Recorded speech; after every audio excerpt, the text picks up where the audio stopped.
Namshukuru, namjua vizuri, maana hajawahi niangusha. Ni nani kati yenu mtoto wake akamwomba mkate akampa mawe?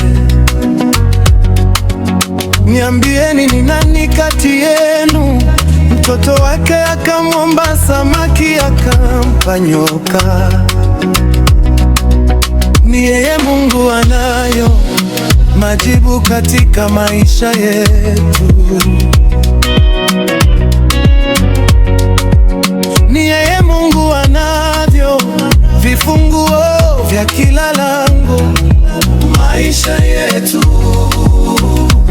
Hajachelewa, hajachelewa Yesu, hajachelewa. Jibu sahihi atakupatia.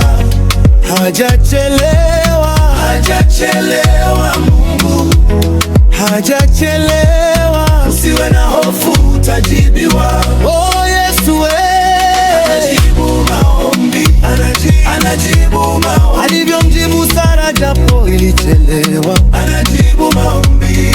Alivyomjibu Hana, anajibu maombi, anajibu maombi. Yesu, anajibu maombi kwa wakati wake. Oh Yesu, anajibu maombi, anajibu maombi. Alivyomjibu Sara japo ilichelewa, anajibu maombi.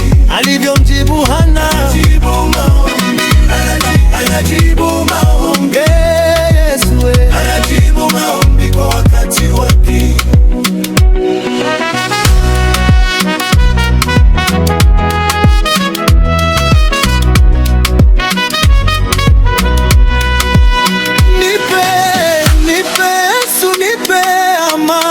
Nitulie, nite Yesu, nite jina nipewe, chochote nitakacho nikita jina Yesu najua nitapata. Popote niendapo nikita jina Yesu milango yafunguliwa. Nipe Yesu, nipe amani, nitulie, nite Yesu, nite jina nipewe, chochote nitakacho nikita jina Yesu najua nitapata. Popote niendapo nikita jina Yesu milango yafunguliwa. Sijawahi ona aliye na Mungu ambaye mtoto wake anaomba. Hajachelewa, hajachelewa Yesu, hajachelewa. Jibu sahihi atakupatia. Hajachelewa, hajachelewa Mungu, hajachelewa. Usiwe na hofu, utajibiwa. Oh Yesu, anajibu maombi, anajibu maombi. Alivyomjibu Sara japo ilichelewa, anajibu maombi. Alivyomjibu Hana, anajibu maombi, anajibu maombi.